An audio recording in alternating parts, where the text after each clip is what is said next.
পাণ্ডব পঞ্চ ভয়ে কর্তৃত হয়ে বনের আনন্দ নৃত্য করতে করতে হস্তিনারায়ণ প্রসাদের দিকে করেছেন আগমন।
সকলে কুশলে আছে তো?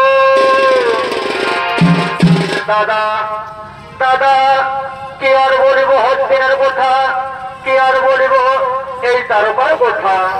সখা শ্রীকৃষ্ণ যেদিন আমাদের ছেড়ে ওই বর্তধামে করেছে গমন, সেদিন হতে বাধা দানে প্রজাতি হলাম সেথায়। বুঝি বলো বুদ্ধি বলো রণকৌশল, কৃষ্ণ সরে সরে যে করেছি গমন। আবার হস্তিনায় ফিরে আসার উত্তরে দেখি যে রক্ষণ সে আবার করেছে ভক্ষণ। বলুন বলুন দাদা, এমন পরিস্থিতিতে কেমন করে সুখে থাকবে হস্তিনাবাসীগণ, কেমন করে আনন্দে থাকবে হস্তিনা নগরের প্রজাবাসীগণ? ওরে ভাই ওরে ভাই, তোমরা সকলে মন দিয়ে শোনো। বর্তধামে এবার করবে করি আগমন। ধর্মকে করতে চাইবে বিনাশ, আবার অধর্মকে করতে চাইবে প্রতিষ্ঠা। তাই আমি মনে মনে ইচ্ছে করেছি ভাই, চলো আমরা সকলে হস্তিনা ছেড়ে গোবিন্দর পথে চলে যাই। আমরা হস্তিনা ছেড়ে গোবিন্দর পথে চলে যাই। একই কথা বললে দাদা? বলো দাদা বলো, আমরা যদি হস্তিনা ছেড়ে গোবিন্দর পথে চলে যাই তাহলে কি হবে হস্তিনানগর দাদা? তার হাতে তুলে দেবে তুমি হস্তিনানগরের রাজ দায়িত্ব। বলো দাদা বলো, কে হবে হস্তিনানগরবাসীদের সুখে দুঃখের সাথী? ওরে ভাই ওরে ভাই, তোমরা এর জন্য চিন্তা করো না। হস্তিনায় রয়েছেন অভিমন্যু পুত্র যুবরাজ পরীক্ষিত, তার হাতে তুলে দেওয়া হবে হস্তিনানগরের দায়িত্ব ভাই। তার হাতে তুলে দেওয়া হবে এই হস্তিনানগরের দায়িত্ব। হ্যাঁ দাদা, এ তো ঠিক কোথায় বলেছ। তাহলে বিলম্বে না হে প্রয়োজন। ওরে ওরে কে কোথায় আছো? যুবরাজ পরীক্ষিত হস্তিনায় আসার আহ্বান জানিয়ে না।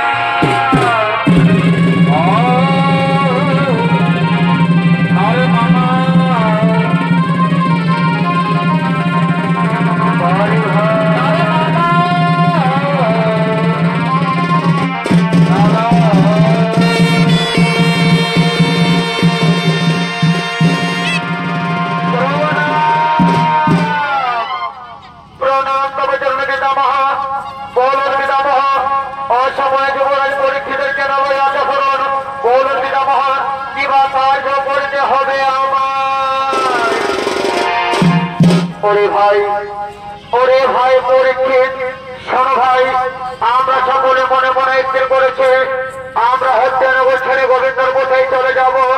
যাবার পূর্বে তোমার হাতে দিয়ে যাব হস্তিনানগরের দায়িত্ব ভাই। তোমার হাতে দিয়ে যাব হস্তিনানগরের রাজ দায়িত্ব। হ্যাঁ হ্যাঁ পিতামহ, হ্যাঁ তবু দেখানে অক্ষরে অক্ষরে করিব পালন। যার পিতামহ আপনারা হাসি মুখে গোবিন্দর পথে চলে যান, হাসি মুখে গোবিন্দর পথে চলে যান।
মন্ত্রী সভাপতির ভূমিকা নৃত্য পরিবেশন করবেন দুই তরুণ নৃত্যশিল্পী সঞ্জীব কর্মকার, আকাশ শিব সরকার, যিনি গরিব ভূমিকা নৃত্যনাট্য মহান মঞ্চে ছড়িত পরিবেশন করে দেখাবেন।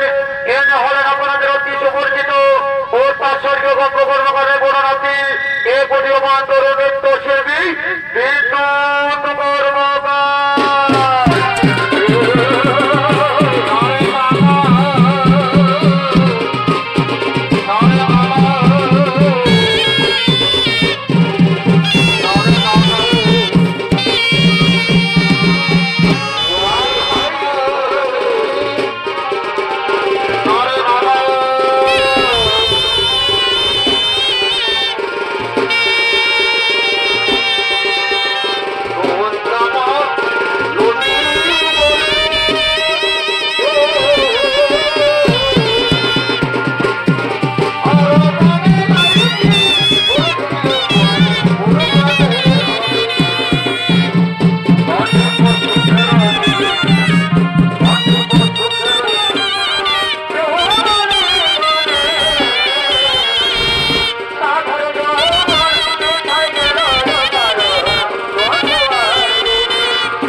করতে পারবো না।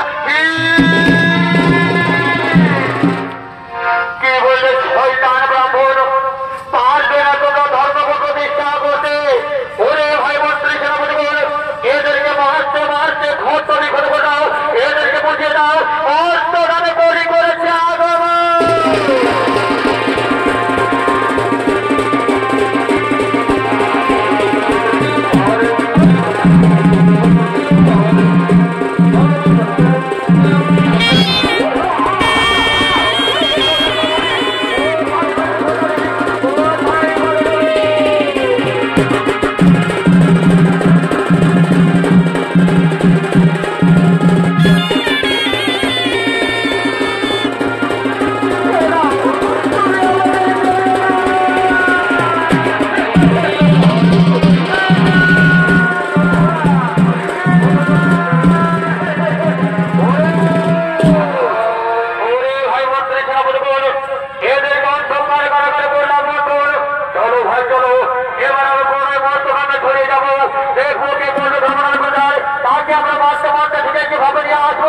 আমাদের অন্ধকার কারাগারে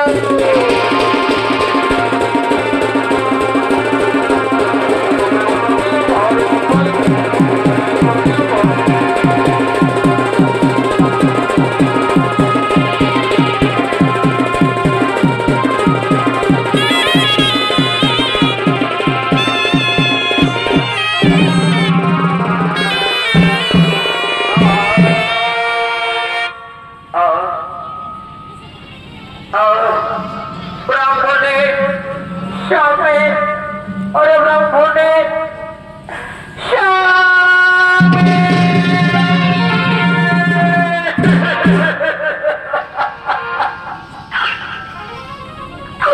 ওরে ব্রাহ্মণে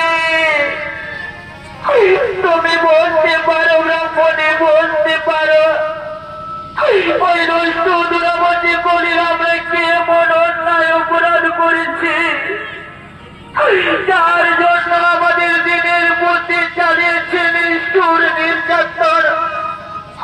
তুমি কি বলতে পারো ব্রাহ্মণে? তুমি কি বলতে পারো? ব্রাহ্মণে আর কতদিন আমাদের এভাবে নিষ্ঠুর নির্যাতন সহ্য করতে হবে? দিনের পর দিন চাবুকের অত্যাচার আমি যে সহ্য করতে পারি না যাবে। আমি যে অন্ধকার কারাগারে তিল তিল করে মরে যাব যাবে, আমি যে মরে যাব।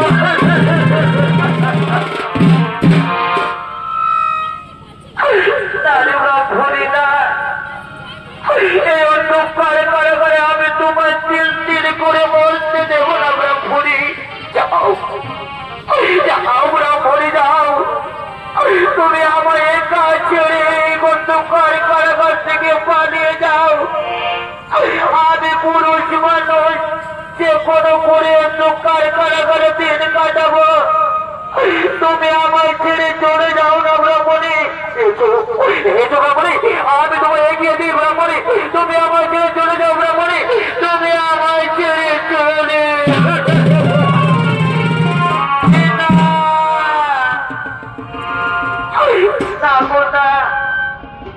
তুমি কথা বলো না স্বামী, কথা বলো না।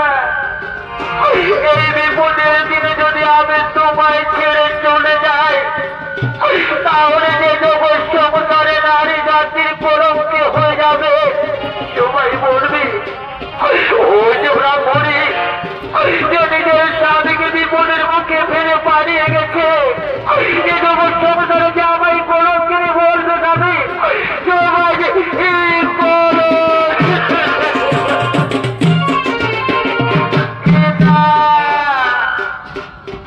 নারী ব্রাহ্মণী না, তুমি আমায় ভুল বুঝো না ব্রাহ্মণী, তুমি আমায় ভুল বুঝো না। ওরে ব্রাহ্মণী, তুমি যখন আমায় ছেড়ে যাবে না তাহলে এসো ব্রাহ্মণী, এসো আমরা দুজনে এখান থেকে পালিয়ে যাই। রাত্রি অন্ধকারে কেউ কোথাও নেই ব্রাহ্মণী, এসো এসো ব্রাহ্মণী, এসো।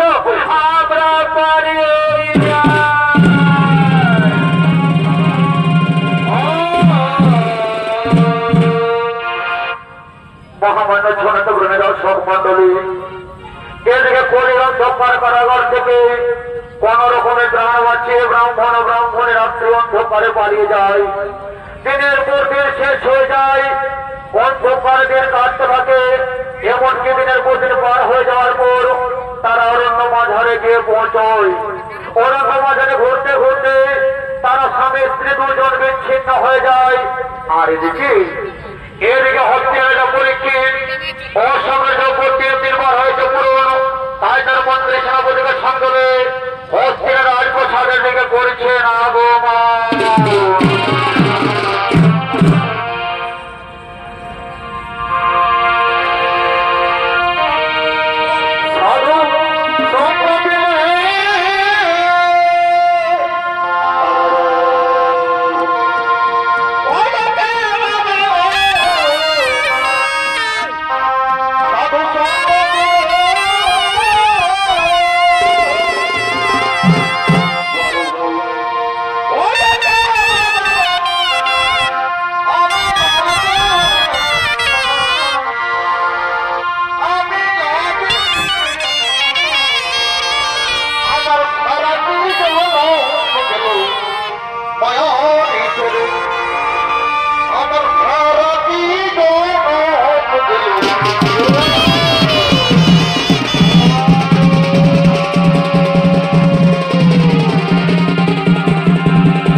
তোমরা নিজ নিজ আসন গ্রহণ করুন, নিজ নিজ আসন গ্রহণ।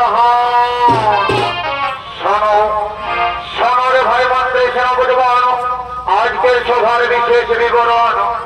অসময় যোগ্য আমার 3 বার হয়েছে পূরণ। তাই আমার মনে বড় আশা জেগেছে, তাই আমার মনে বড় আকাঙ্ক্ষা জেগেছে। আমি এবার মৃগ শিকারে যাব ওই অরণ্য মাঝারে।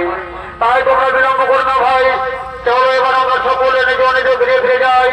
কাল সূর্য উদিত হওয়ার পূর্বে আমরা মৃগ শিকারে করিব বাবা।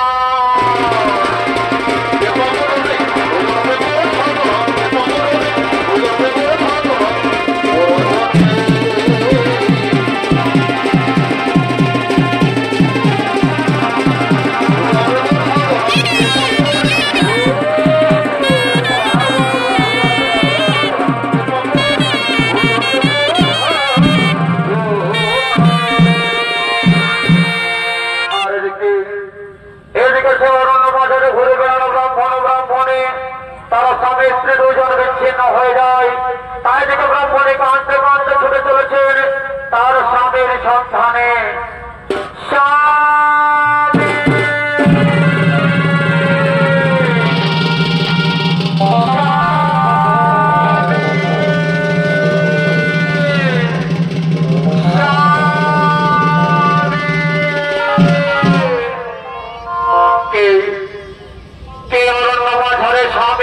বলে চিৎকার করে এ তো কোন নারীর কণ্ঠস্বর, তাহলে নারী কি কোন বিপদ পড়েছে?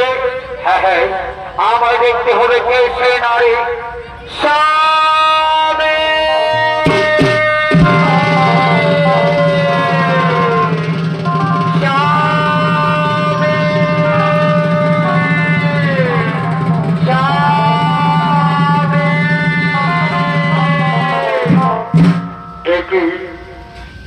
কণ্ঠস্বর তো আমার ব্রাহ্মণী কণ্ঠস্বর, তাহলে কি ওরা মাঝারে আমার ব্রাহ্মণী কোনো বিমল হয়েছে? হ্যাঁ হ্যাঁ হ্যাঁ হ্যাঁ, কোথায় কোথায় ব্রাহ্মণী? ওরে ব্রাহ্মণী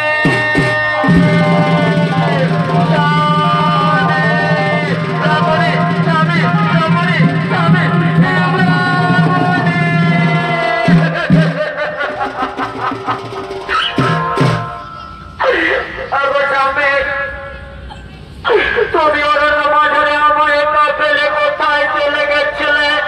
বলো না স্বামী, বলো। তুমি কি জানো না তোমায় ছাড়া যে আমি এক বিন্দু থাকতে পারি না স্বামী? তুমি আমায় বলে দাও, তুমি কোথায় চলে গেছিলে?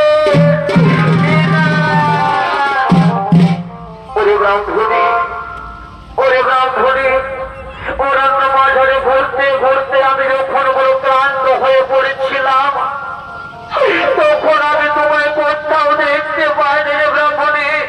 আর জানো ব্রাহ্মণী, তোমার খোঁজ নেওয়ার জন্য আমি কতই না গ্রামে গ্রামে ঘুরেছি, কতই না নগরে নগরে গিয়ে তোমার কথা জিজ্ঞেস করেছি। জানো ব্রাহ্মণী, কেউ তোমার কোনো কথাই মনে জানে ব্রাহ্মণী।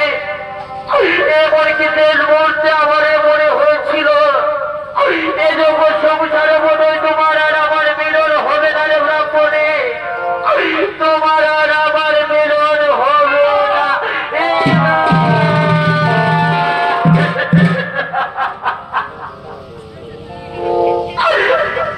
না। তুমি কোথা মুখ থেকে উচ্চারণ করো না স্বামী, ওই বিধাতার আমি এমন কোনো কিছুই ক্ষতি করিনি যে আমাকে তোমার কাছ থেকে কেড়ে নেবে। তুমি কেমন করে একথা মুখ থেকে উচ্চারণ করলে? একথা যে শোনাও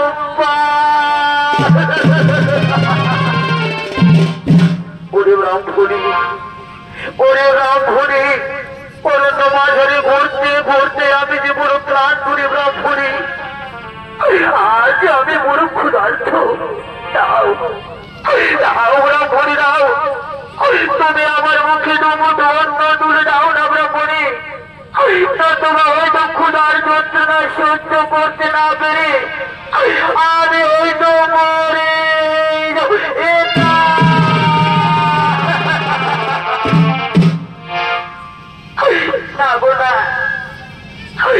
আমি জীবিত থাকতে তোমায় ক্ষুধার যন্ত্রণায় মরতে দেব না স্বামী। তুমি যদি আমায় ছেড়ে চলে যাও, তাহলে আমি কার জন্য পরবো হাতের শাখা, কার জন্য পরবো ছিদ্রের সিঁদুর, তুমি বলে দাও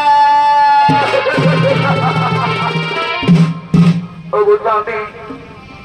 ওই কেউ দূরে দেখা যায় বটবৃক্ষ, তুমি ওই বটবৃক্ষের তোরাই কিছুক্ষণ বিশ্রাম নাও। আমি না হয় তোমার জন্য নগরে নগরে গিয়ে ভিক্ষে করবো, তবু আমি তোমায় ওরা হারে মরতে দেবো না স্বামী, আমি তোমায় ওরা হারে মরতে দেবো না।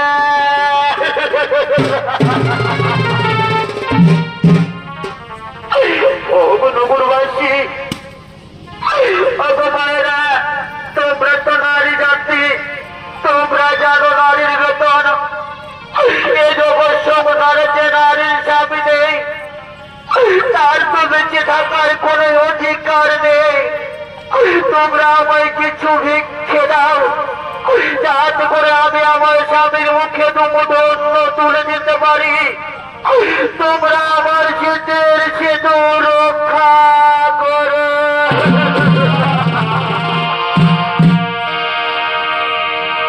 আর ভিক্ষা দেব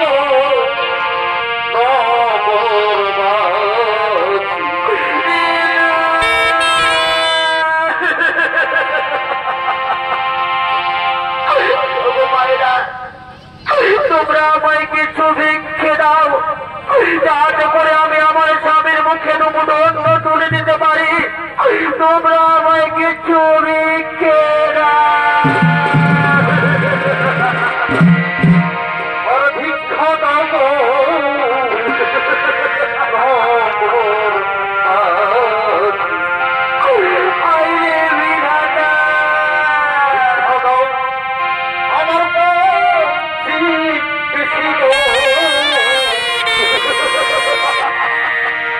আমার কাছে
তোমার কথা রাখতে পারবো না জওয়ানপনে, আমি তোমার কথা রাখতে পারবো না।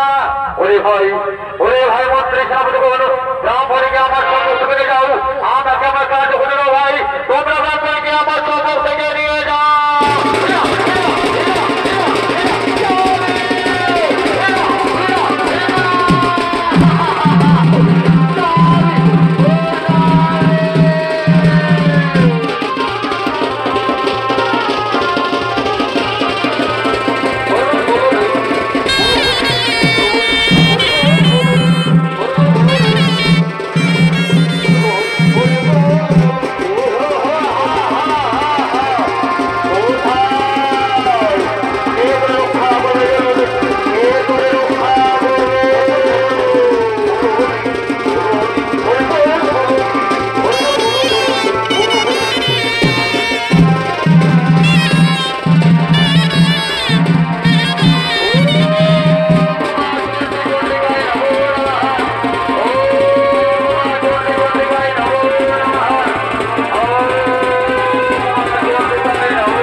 মহারাজ ক্ষমা মার্জনা করবেন মহারাজ, আমি করে রাজা অক্ষরে অক্ষরে করেছি পালন, এতে আমার কোনো অপরাধ নেই মহারাজ, এতে আমার কোনো অপরাধ নেই। শোনো জল্লাদ, আমি সবই বলতে পেরেছি। যাও জল্লাদ যাও, তুমি এবার নিজেকে রেখে যাও, আমি তোমায় ক্ষমাই করে দিলাম। আর কোথায় অহংকার করি, অহংকারে বসি বোধহয় আমার রাজ্য প্রবেশ করে ব্রাহ্মণে কোথা দেখে নিষ্ঠা নির্যাতন, আয় দেখে তোমার কত শক্তি ধরে।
আমায় ক্ষমা করে দিন মহারাজ, আর কৃপা করে আপনি মোরে স্থান দেখিয়ে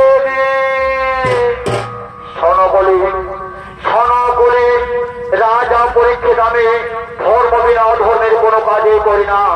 আজ যখন তুমি আমার কাছে কাতর কোনকে চাইলে প্রাণ ভিক্ষা, আমি তোমার প্রাণ ভিক্ষা দিলাম। যাও বলে যাও, আজ হতে তুমি যেখানে নারীজন, যেখানে মদ্যপানদের অহিংসা অনুষ্ঠান, সেখানে হবে মনোরম।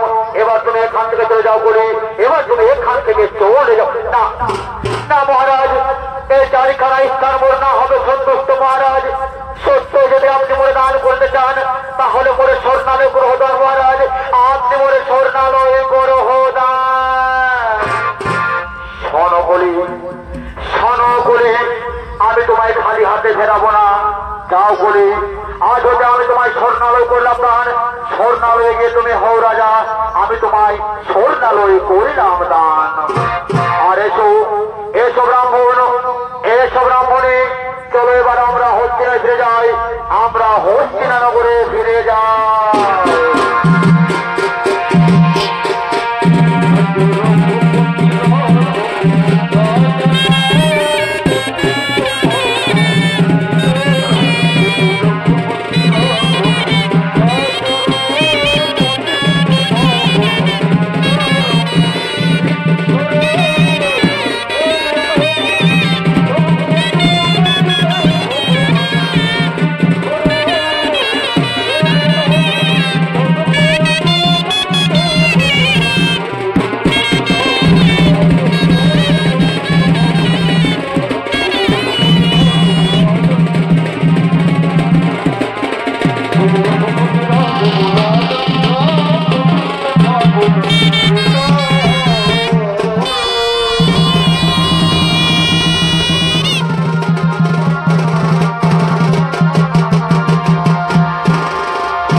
ধর্মের দেহ ধর্মের পরাজয়, বর্তমানে বলির আগমন, আমরা এখানে করলাম সমাপ্ত। নমস্কার, জোহার, ধন্যবাদ, জয় শিব শম্ভু, রাধে রাধে।